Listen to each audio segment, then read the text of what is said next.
exposing how Jewish everything really was and how Jesus and Paul were. And I think we need to take another look at all that.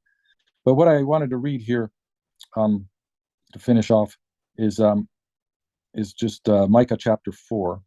It says, "And in that day, at the end of those days, the mountain of the house of the Lord will be established as the highest of the mountains and will be lifted up above the hills, and the people will stream to it.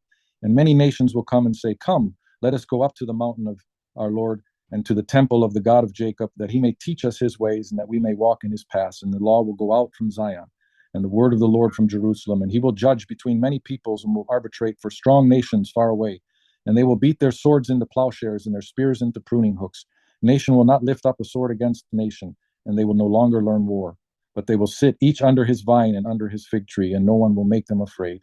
For the mouth of Yahweh of the hosts has spoken. For all the nations walk, each in the name of his God. But we will walk in the name of our Lord, our God, forever and ever." Now, that last forever and ever, Meister Eckhart translates that forever and beyond that. Now, the thing that I'm coming to the conclusion with, and this is what I've learned from Judaism, is that infinity is within us. When I look at Wolfgang Smith's vertical ascent and the corporeal around and the circle realm, but when I look at the inner, when we look at inner space, it's so much more vast than outer space. Who has gotten, mathematics proves that, mathematics and dividing numbers, the fractal sets, all that shows us something very powerful, that this within us is infinity. And that shows that we are, not only made in the image of God, and here's an Eckhart quote I'm looking at, homo ut, in order to the image of God. And so we have this potentiality.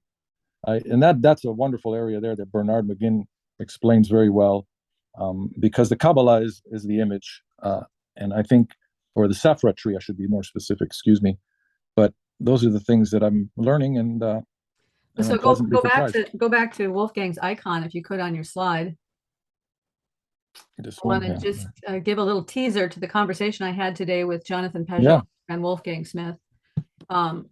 Jonathan asked Wolfgang if you could conceive that the center point could also be an axis. Mm-hmm. And when you were just talking there about Meister Eckhart's comments about the ending of the book of Micah, mm-hmm. and infinity being within us, if mm-hmm. the center point is an axis, then that is the connecting point between me, my center, and God, mm-hmm. is that axis of infinity, which because the way Wolfgang describes this icon is that this icon is an icon of the cosmos, but that God is absolutely other and infinitely beyond the cosmos. Yes. But connected through that center. So yes, we have an infinite center, but that's why mathematics is so interesting, right? There are infinities mm-hmm. of infinities. Mm-hmm. And there are some infinities that are more infinite than other infinities, but the infinity of God is beyond all infinities. So yes. So I think that's a good place to end. And yes, we could pick this up again at some point in the future.